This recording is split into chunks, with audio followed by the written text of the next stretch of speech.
নির্বাচনী দায়িত্বে পুলিশ নিয়োগ নিয়ে হিমশিম খাচ্ছে সরকার।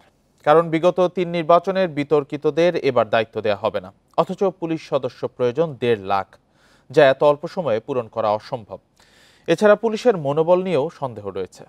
এ পরিস্থিতিতে নির্বাচনে সেনাবাহিনীকে সর্বোচ্চ দায়িত্ব নিতে হবে বলে মনে করেন বিশ্লেষকেরা। বান্ডেল থাকলে প্রতি সেনমানিতে টাকা বাঁচবে। বিকাশ সেনমানি বান্ডেল কিনে জিতুন প্রতি লেনদেনে।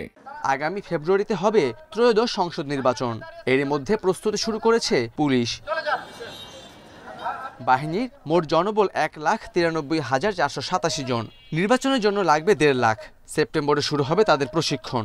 অথচ বিগত ৩ নির্বাচনের বিতর্কিত ওসি, অতিরিক্ত পুলিশ সুপার, এসপি ও ডিআইজিদের বাদ দেওয়ার সিদ্ধান্ত হয়েছে।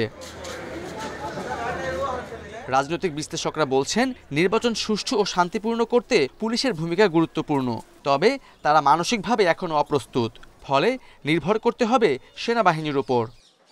আর্মিকে ব্যবহার করা, যেটা আওয়ামী লীগ আমলে আর্মিকে এই দায়িত্ব থেকে দূরে রাখা হয়েছিল আর কি। সবসময় ইলেকশনের ডিউটিগুলোতে তো আর্মি করে আসতেছিল। আগের যতগুলো ভালো ভালো ইলেকশন হয়েছে সবগুলো ইলেকশনে আর্মির একটা রোল ছিল। সুতরাং এবার যদি তারা সেই রোলটা প্লে না করে তাহলে তো তাদের অর্গানাইজেশনাল একটা দুর্নাম হবে।